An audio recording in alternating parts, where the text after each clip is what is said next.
బినామీ పేర్లతో ఫెర్టిలైజర్ షాపులు నడుపుతున్నారు నల్గొండ జిల్లా వ్యవసాయ అధికారులు. అధికారుల బంధువులు ఫెర్టిలైజర్ షాపులు నిర్వహిస్తూ నాసిరకం మందులను రైతులకు అంటగడుతున్నారు. తాజాగా విజిలెన్స్ అధికారులు దాడులు జరపడంతో అసలు బాగోతం బయటకొచ్చింది.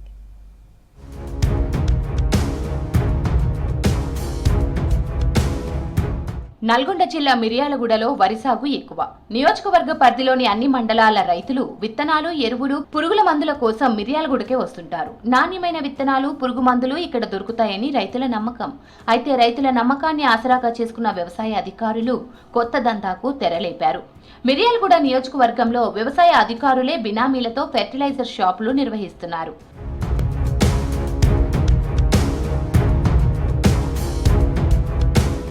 విజిలెన్స్ అధికారుల తనిఖీల్లో అగ్రికల్చర్ అధికారుల బినామీల వ్యవహారం బయటపడింది.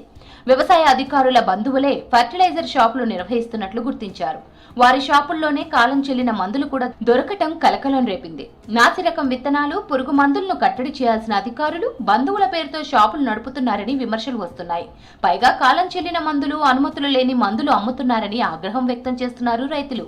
ఈ అక్రమాలు బయటపడినప్పటికీ అధికారుల బంధువుల షాపులు కావడంతో చర్యలు తీసుకోవడం లేదనే ఆరోపణలు వస్తున్నాయి.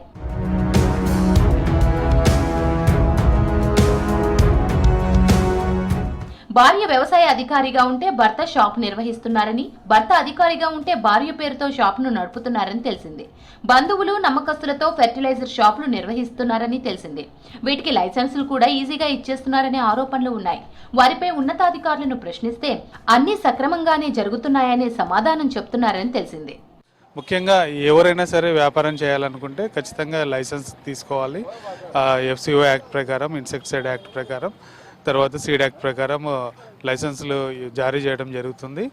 పూర్తిగా లైసెన్సుల యొక్క చట్ట ప్రకారం నిబంధనలకు లోబడి ప్రతి ఒక్కరూ వ్యాపారం చేయవలసింది ఉంది. ఎవరు అతిక్రమించిన లైసెన్స్ పొంది ఎటువంటి బంధువులు కానీ అట్లా ఏదైనా ఇన్ఫ్లుయెన్స్ ఉండి కూడా ఏదైనా వ్యాపారాలు చేసినట్టయితే వారిపైన కూడా ఖచ్చితంగా చర్యలు తీసుకుంటాం. అధికారులకు చెందిన షాపుల్లో నాణ్యత లేని, గుర్తింపు లేని మందులను చిన్న స్థాయి డీలర్లకు బలవంతంగా అంటగడుతున్నారని తెలిపారు పలువురు ఫెర్టిలైజర్ డీలర్లు. వీరి షాపుల్లో మందులు కొని పిచికారీ చేసి తీవ్రంగా నష్టపోతున్నామని ఆవేదన వ్యక్తం చేస్తున్నారు రైతులు. వ్యవసాయ అధికారులు వాళ్ళ భార్యల పేరు మీద కావచ్చు, ఇంకో వేళ బినామీ పేర్ల మీద వాళ్ళు లైసెన్సులు తీసుకొచ్చేసి వాళ్ళు తక్కువ ధరలకు విదేశీ మందులు కొనుగోలు చేసి రైతుల దగ్గర ఎక్కువ లాభాలు ఆర్జించి వాళ్ళు అమ్ముతా ఉన్నారు. ఒక్కసారితో చేయాల్సినటువంటి స్ప్రే ఈ రోజుకు ఇప్పుడు నేను మూడోసారి నేను చేయబట్టికి చేసినప్పుడల్లా 35,000 రూపాయలు ఏమో మందులకైతా ఉన్నాయి. మా సొంతంగా మేము కొట్టుకున్నా కూడా ఒక 3,000 రూపాయలు అదనంగా పైనుంచి ఖర్చు వస్తూ ఉంది. అధికారులే వాళ్ళ పేర్ల మీదనే మందుల షాపులు ఉంటున్నాయి, వాళ్ళే ఆఫీసర్లు అవుతారు, వాళ్ళే అన్నిటికుంటారు. కానీ ఇది మందు మంచిదా చెడ్డదా మరి ఏంటి అని మరి ఈరోజు ఆ రైతు ఆ మందుల షాపుల మీద ఎటువంటి దాడులు జరగట్లేవు. ఎక్కడ మరి ఇది మంచిదా చెడ్డదా అని ఏ అధికారి కూడా దాన్ని పట్టుకున్న డాకలు లేవు. మరి ఏమైతుంది, రైతే నష్టపోతుండు. వాళ్ళ భార్య పేరు మీద, వాళ్ళ బంధువుల పేరు మీద, వాళ్ళ అన్నదమ్ముల మీద తనిఖీ చేసేదే వాళ్ళైతే ఇంకేడ అభివృద్ధి చేద్దాం సార్. మేము ఇంకా నష్టాలు కానీ లాభాలు అయితే ఏం లేవు. వాళ్ళు సొమ్ము చేసుకోవడానికి మమ్మల్ని నాశనం చేస్తున్నారు, రైతులు మమ్మల్ని ఇబ్బంది పెడుతున్నారు. కాబట్టి దయచేసి కోరుకున్నది మేము ఒక్కటే, మాకు నాణ్యతైన మందు ఇవ్వండి, అన్యాయంగా న్యాయం ఇవ్వండి మాకు.